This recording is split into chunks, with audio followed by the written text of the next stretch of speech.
አደባባይ ላይ ካልተቃወምን ነገ ይሄ ነገር ወደ ቤተክርስቲያን ነገ ይሄ ነገር ወደ ፓርላማ ነገ ወደ ትልልቅ ቦታዎች ይሄ ነገር መምጣቱ አይቀርም። በግልጽ በዚህ ላይ ያለኝን አቋም ፊት ለፊት እናገራለሁ።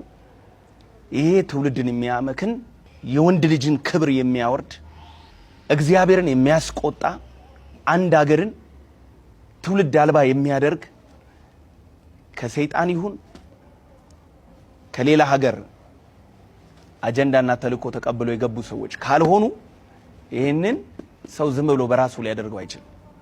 በተለይ አዲስ አበባ ሰላምና ጸጥታ ከ2000 በላይ ሺሻ ቤቶች ከ2000 በላይ አረቄ ቤቶችን በመዝጋት ትውልዱ በትምህርት ላይ በፈጠራ ስራዎች ላይ በኢኖቬሽን ላይ በሳይንስ ላይ በቴክኖሎጂ ላይ ፎከስ እንዲያደርግ ትምህርቱን እንዲማር ከእንደዚህ አይነት ሱሶች ከነዚህ ድራጎች እንዲርቅ ያደረገውን ነገር በቅርብ አይተናል። በጣም አድንቀናል።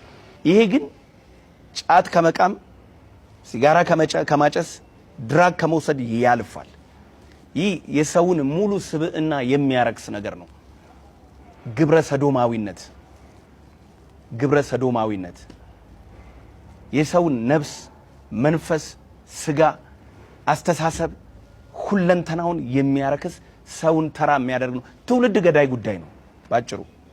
ስለዚህ ይሄ ነገር ነገ ከፍ ወዳለ ነገር ሄዶ አገሪቷን ችግር ውስጥ የሚከት እንዳይሆን ዛሬ ላይ ቆመን ስለ ትውልዳችን መጮህ አለብን። የራሳችንን ክብር ጥለን ይህንን ትውልድ ማስመለጥ ይኖርብናል። ባልናገር ደስ ባለኝ። ከሰው ጋር መነካካት ብዙ አልወድም። ዲስታንስ ጠብቆ መኖርን በጣም ወዳለሁ። እስከዛሬ የመጣው ታሪኬ ይሄን ይመስላል። ነገር ግን በዚህ ጉዳይ ላይ ዝም ካልኩ እኔ እግዚአብሔር ካህን አይደለሁም። በዚህ ጉዳይ ላይ ዝም ካልኩ እኔ እግዚአብሔር አገልጋይ አይደለሁም። የሃይማኖት አንዱ ስራ የሰዎችን ሞራል፣ የሰዎችን ስነ ልቦና፣ የሰዎችን አእምሮአዊ ይሁን ስጋዊ ጤንነት ማስጠበቅ ነው ብዬ አስባለሁ። ስለዚህ ይሄን እንደ ቻሌንጅ ሁላችንም ተጋግዘን ይሄን ነገር ማስቆም መቻል አለብን። ይሄን ነገር መቃወም ኢትዮጵያዊነት ነው። ይሄንን ነገር መቃወም ክርስቲያናዊነት ነው።